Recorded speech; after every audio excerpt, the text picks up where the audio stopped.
Chapter 12. The Slicked Oil. Cyrus. It began to rain mid-morning, which I took as a signal to rest, pull out some more jerky from my pack, and attempt to refill the water skin. It had been a strange thing, being thirsty and yet refusing to drink from the crystal-clear river less than 20 feet away, but I'd managed it, for a while. I'd started to worry that I might wander this river forever, as each step started to blur into the ones that preceded them. And the only sign that I was making progress at all was the footprints that I left behind me in the sand. As the rain grew thicker, I found shelter in the husk of a fallen tree, alongside a small family of purple, orange, and vibrant pink acrites.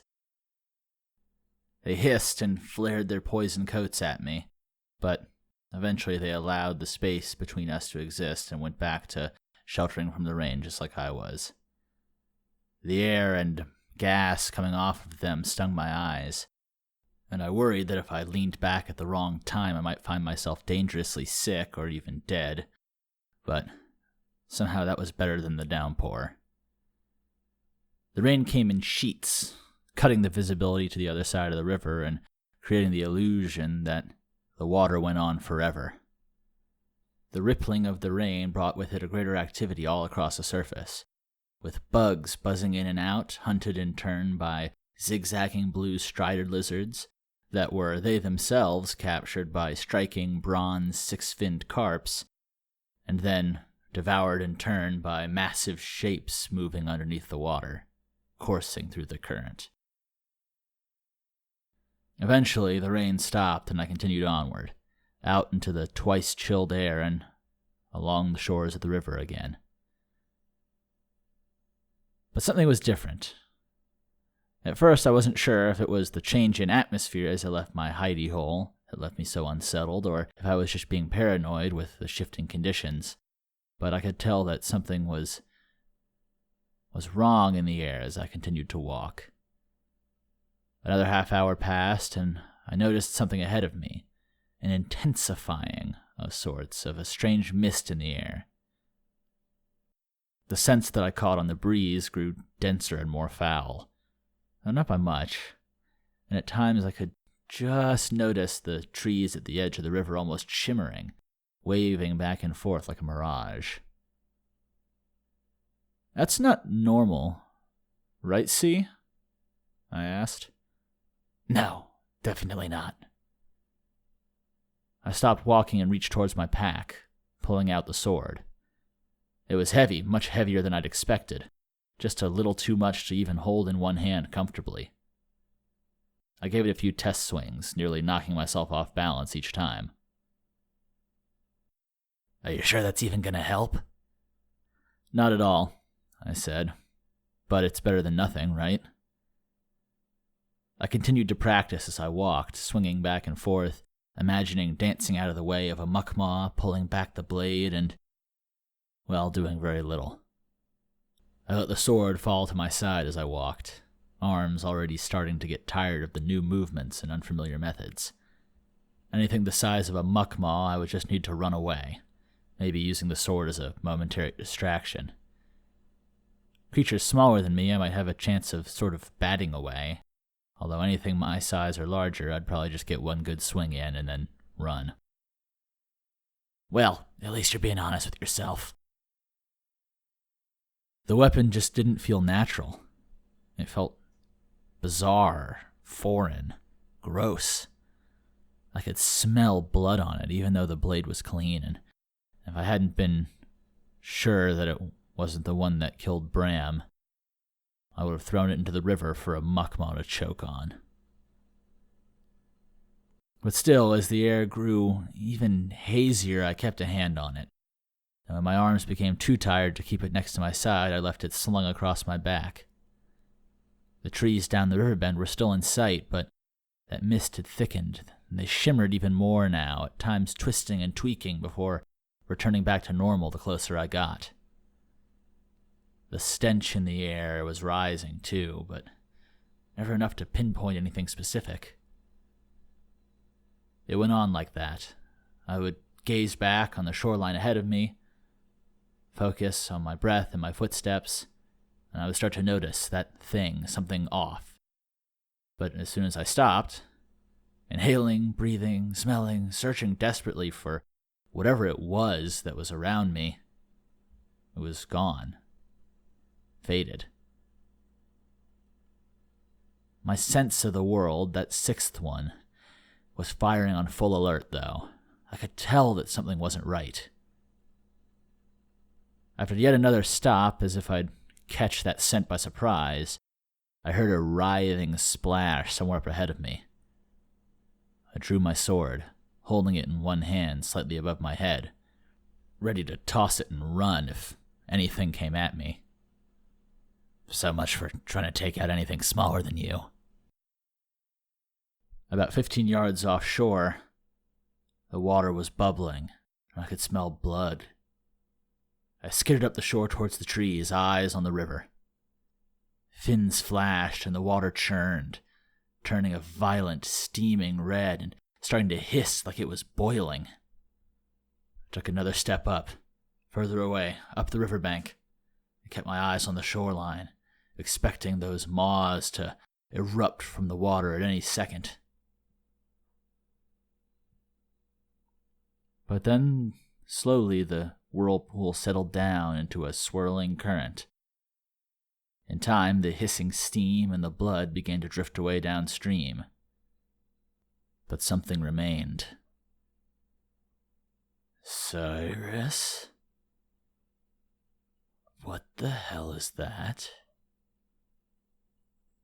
I gripped the sword tighter as my eyes locked on the jerking, twisting shape slowly making its way onto the dirt, leaking blood and steaming oil with each step along the way. It made landfall, spitting and bubbling with chromatic black blood, and my eyes teared up and I should have sprinted away. For some reason I gritted my teeth and held my ground. It was dying, or should have been, mostly torn apart by whatever had descended upon it in the river. And yet it still made thrashing progress across the rocks, onto the sand. It had the figure of a mostly eaten python, long and fat as a thick tree branch, but it was sick, hideously misformed and covered with what I thought at first were sores or parasites. But as it grew closer, I saw that they were half-formed bones and splitting appendages. There were openings, snapping mouths along its flanks and belly, and it was lined with vertebrae that broke and jutted out at odd angles. Tails that grew the wrong direction, all out from one side. My skin itched like ants had crawled into my flesh, and I readied my sword, not sure whether to run off into the distance and leave this abomination to its own, or kill it so that I would never have to worry about seeing it again.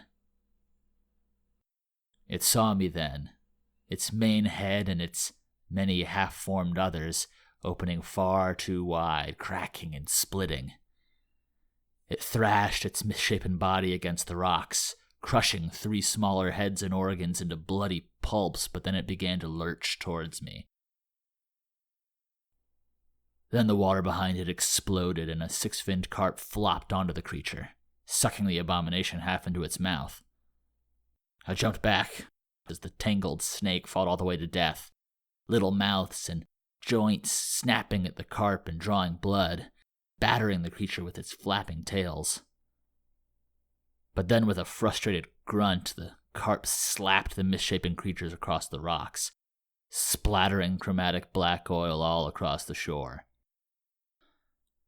It lay still, and the carp dragged it back into the water for the last time.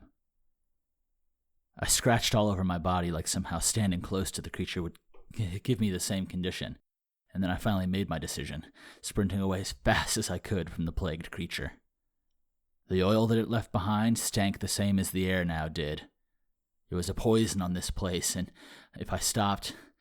I took out a spare shirt, wrapping the cloth around my mouth to hopefully stop myself from breathing it in, If I turned back, but I'd been walking for so long in the sickness that it might take me the whole day to return to a clean place.